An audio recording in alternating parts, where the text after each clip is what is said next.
سے پہلے تو اس بات کو سمجھنا ضروری ہے کہ مقروض سے مراد کون سا مقروض ہے۔ مقروض سے مراد وہ مقروض ہے کہ جس کا قرض منہا کر کے قرض مائنس کر کے اس کے پاس اتنا مال نہ بچتا ہو کہ جو نصاب کو پہنچتا ہو، تو ایسے مقروض کے لیے حکم یہ ہے کہ اس پر قربانی واجب نہیں ہے۔ یہ پہلے اپنے قرض کی فکر کرے، پہلے اپنا قرض ادا کرے، پھر قربانی کرے۔ مثال کے طور پر ایک شخص کے پاس 2 لاکھ روپے ہیں ضرورت سے زائد، اور اس کے اوپر 1.5 لاکھ روپیہ صدقہ ہے، قرضہ ہے 1.5 لاکھ روپیہ۔ تو جب 1.5 لاکھ روپیہ اس کے اوپر قرضہ ہے تو 2 لاکھ میں سے اگر 1.5 لاکھ روپیہ اس کے اوپر قرضہ ہے تو اس کے پاس باقی کتنے بچ گئے؟ 50,000 روپے بچ گئے۔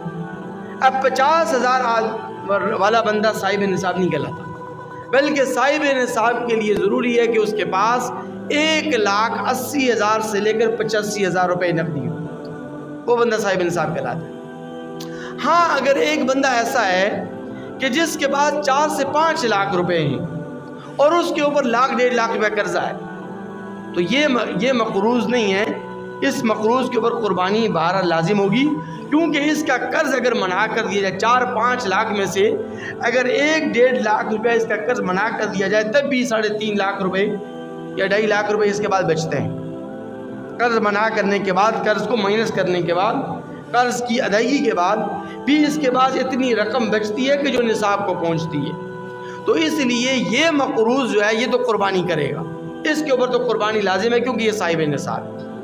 اچھا یہ تو بات ہو گئی مقروض کی، لیکن اس سے ملی جلی بات ایک اور بھی ہے، اور وہ یہ کہ کیا قرض لے کر کوئی شخص قربانی کر سکتا ہے نہیں کر سکتا؟ تو اس کی تفصیل یہ ہے کہ اگر کوئی صاحب نصاب آدمی ہے، امیر آدمی ہے، مالدار آدمی ہے، اور اس کے پاس فی الوقت نقدی رقم نہیں ہے کہ وہ قربانی کرے، تو اس کے لیے تو ضروری ہے، لازم ہے کہ وہ قرض لے کر قربانی کرے گا۔ اگر نہیں کرے گا تو گنہگار ہوگا۔ لیکن ایک شخص ایسا ہے کہ جو غیر صاحب نصاب آدمی ہے، یعنی فقیر آدمی ہے، غریب آدمی ہے، اس کے اوپر قربانی واجب نہیں ہے، تو ایسے شخص کو پھر یہ کہا جاتا ہے کہ ایسا شخص قربانی نہ کرے، ایسے شخص کو قرض لے کر قربانی کرنے کی ضرورت نہیں ہے۔